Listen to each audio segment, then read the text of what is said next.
Children always seem to have it figured out. When you ask them what they want to be when they grow up, they list off a number of things. And for me, when I was a kid, my answer to this question was an illustrator. I loved writing stories, but when I would get finished with my stories, it just didn't seem like enough. I always wanted to bring that story to life, and I always felt that I needed to do that by being the illustrator. But it didn't take long for me to realize that I wasn't that good at drawing. As I got older and realized I wasn't getting any better at drawing, my dream of being an illustrator slowly faded away. But looking back at all my stories, they all had one thing in common. They were all about hunting.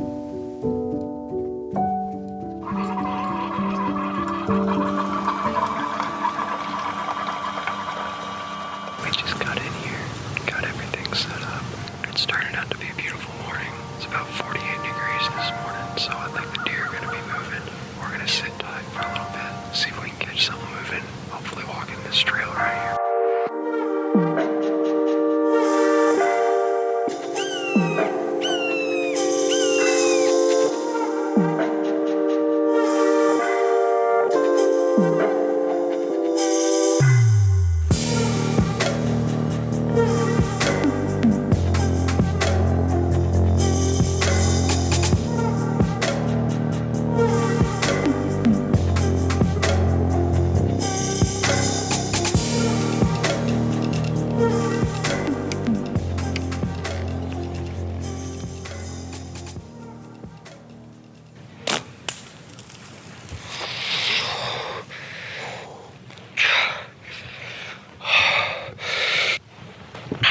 Right in the shoulder. Dang it. I went over here and looked. I didn't find blood and I didn't find the arrow. I'm really worried that I did not get any penetration. I smoked her right in the shoulder.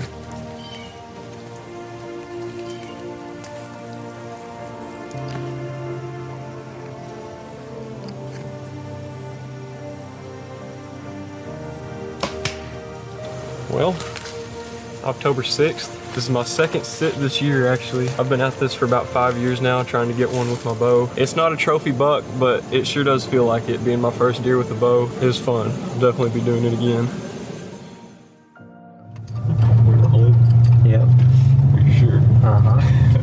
Right now we're pulling up to the place we have permission to hunt on over in Oklahoma. I've been out here a couple times. I've got a camera set up. From what I've seen on the camera, there are some really nice bucks over here. We've also got some smaller bucks that have been coming in more consistently. If one of them comes today, I'll probably just go ahead and let an arrow fly at him, and then we'll come back out here and hunt for some bigger deer. But we just pulled up to the gate. We're about to go in here, get everything set up, put some camo on, get in the stand, and see where the evening takes us. We got Daniel with us today too. He's gonna do some pig hunting. He doesn't have a license, but he's taking care of business right now.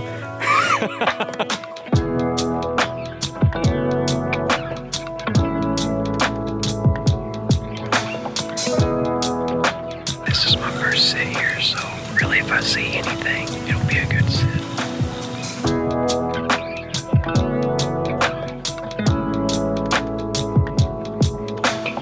Still kind of trying to get a lay of the land. I've got this stand set up right across from where I think these deer are bedding down.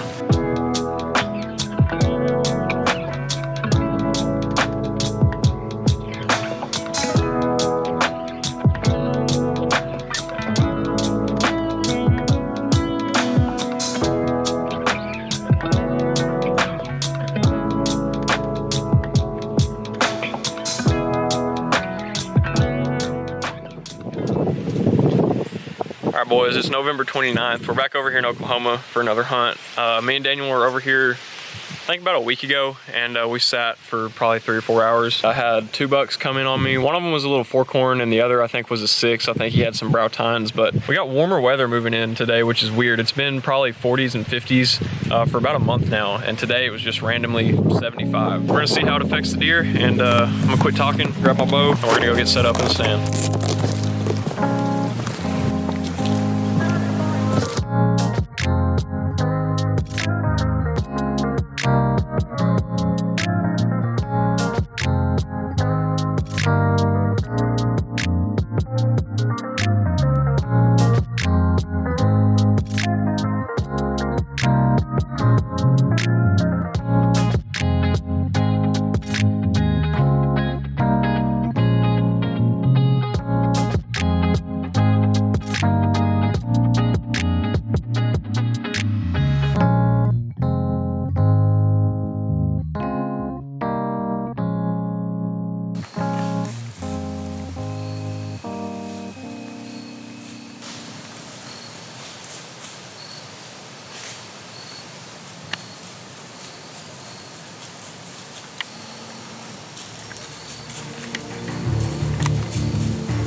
so bad.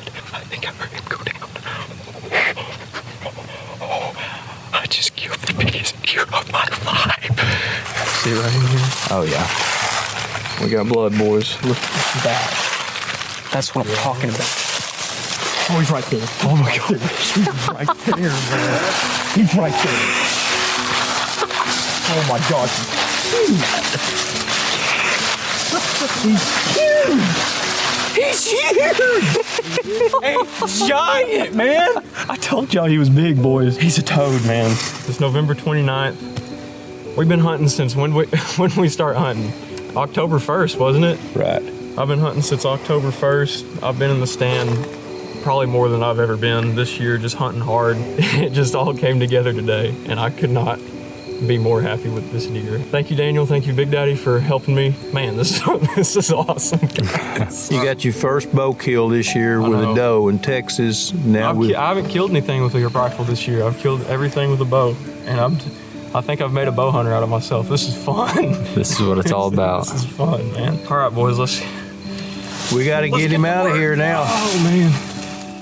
Soon after I realized I wasn't cut out to draw pictures, I got my first iPod. And on that iPod was a little camera, and that camera would do the drawing for me. All I had to do was capture what I saw. I filmed many hunting shows in the backyard with it, and I could finally tell a story the way I wanted to. My granddad has always written the stories to our hunts, and recently we were talking about some of my videos. He told me that he was writing the stories, but I was illustrating them. And that was when I realized I had finally become an illustrator. And with every illustrator, there has to be an author. And I just so happened to work for the greatest author of all, God.